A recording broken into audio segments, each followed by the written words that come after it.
played a good first half. We gave up a couple easy ones during the first half late, but I thought it was a pretty good defense. They're such an efficient offensive team. And then second half, they just got humming, and it was disappointing second half.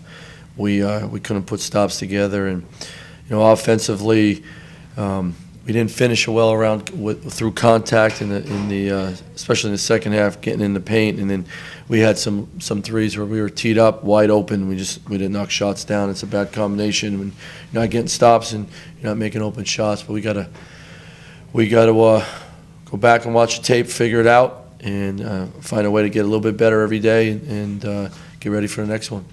What do you think the difference was for them offensively in the second half?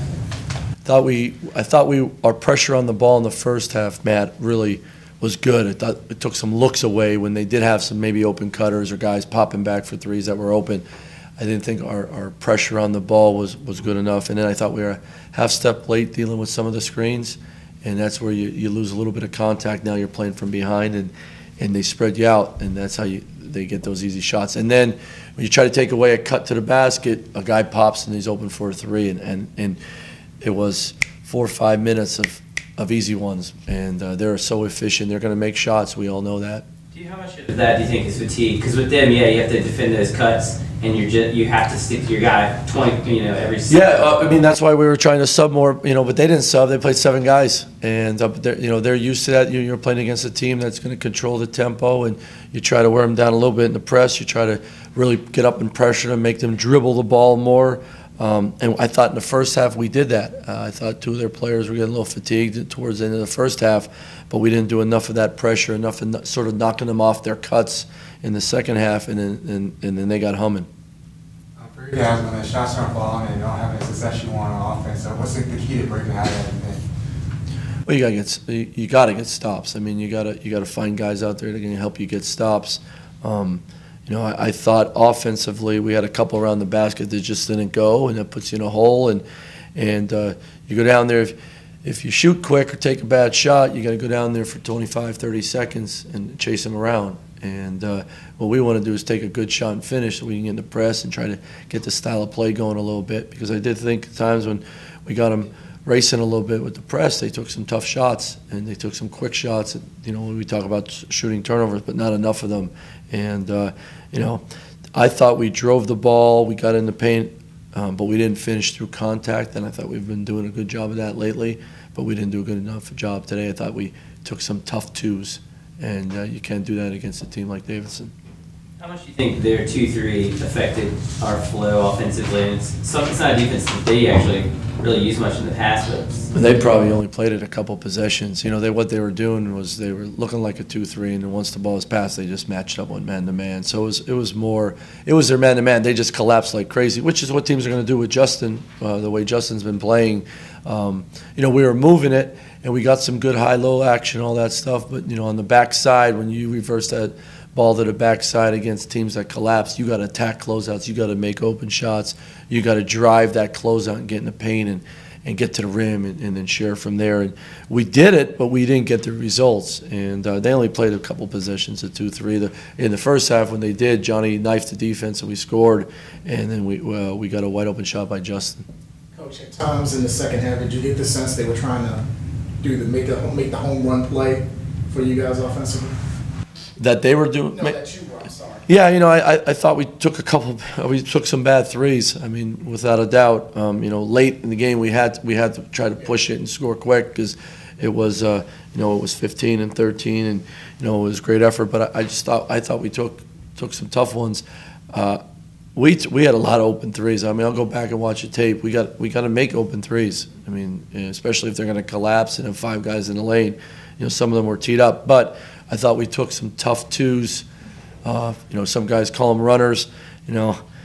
Certain guys should shoot runners, certain guys can't. And I think that's when the defense is messing with you and gets you caught in between. You're off balance. We got to sit down there. I thought Johnny did that at 7 assists, sitting down a couple times and spraying it and dropping it off. But we didn't have enough guys do that. You talked about there's different ways to motivate different guys as far as shooting the ball.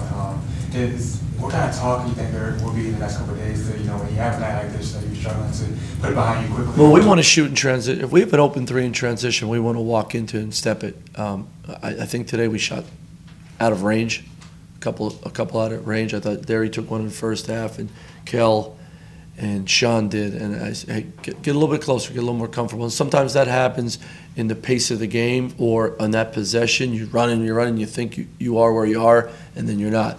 And that's you heard me use this word a lot, awareness. You got to have better basketball awareness, and we didn't have that on some of our shots. There were some threes though, even on the break where you step right in there. We got to knock them down. And if they're going to collapse that much on Justin, and they're going to collapse that much, certain guys who can make shots for us, we got to knock them down. We've got a few guys who've really struggled to shoot from three all season, particularly in A10 play. How do you balance wanting to have like a free-flowing style with as a coach being like, I want these guys to be confident, but I don't want that guy to shoot that three because he's missing them. Playing off of paint touches, we talk about it, but it's the flow of the game. I mean, flow of the season. Some guys for 3 or 4 games, and you can look at stats all you want. If Malik Crowfield is open, he's going to shoot the ball for me. If Derry's open, he's going to shoot the ball for me. If Kel's open, he's going to shoot the ball because they've proven they can make threes. That's how we're going to play. Now, certain points of the game, when it's a 2-3 possession game, we want to execute and go from there. But some of these guys got to make open shots, and certain guys on our team have made open shots for us. You guys have cheered for them. We have cheered for them, and they've knocked them down. We just we got to work on it. We work really hard on getting a balance of playing off paint touches, but when people pack it in, we got to also make the defense pay by knocking them down. What changed for them offensively in the second half, but Peyton Aldridge specifically turned it on then. What do you think is the key to stopping a player like that? He's a really good player. I thought Sean did a great job on him. Multiple guys guard him, but I thought Sean did a great job. In the second half, he got started by we gave him a wide open three. We got sucked in on a curl, and he popped, and something we knew that was coming, and you can't give him a jab step three, make him put on the floor, and so he got going. He's a really good player. There's a reason he's an all-conference player, and those guys don't go away quick. And he got it going in the second half, and then he big boyed us a little bit around the rim and got some easy ones. One more. Coach, what do you tell your players with George Washington being next? What do you tell them to get their mindset, get past this and get to the next one? Yeah, well, not get past it. Make it. It's got to sting. It's got to bother us. Here we are. We're fighting for a spot in the upper part of the league, and you have a home game, and we don't take advantage of it against a good team. Don't get me wrong, Davidson's a good team. They deserve to win today. They outplayed us, but you let one slip away, and that's disappointing. And it's got to hurt. It's got to sting, and we got to go back to practice, and we got to find a way to get a little bit better, and then a lot better in some things. But look, there's no excuses. We got to do some things better. We've gotten better at some things, and then, we're not a consistent team, and we got to continue to work on our consistency and our basketball awareness. We'll go back to practice and work really hard tomorrow, and we got to, like anything, you got to learn from some things that punch you in the nose. You got to learn from it, and we got to do that. Thanks, Coach. Thank you.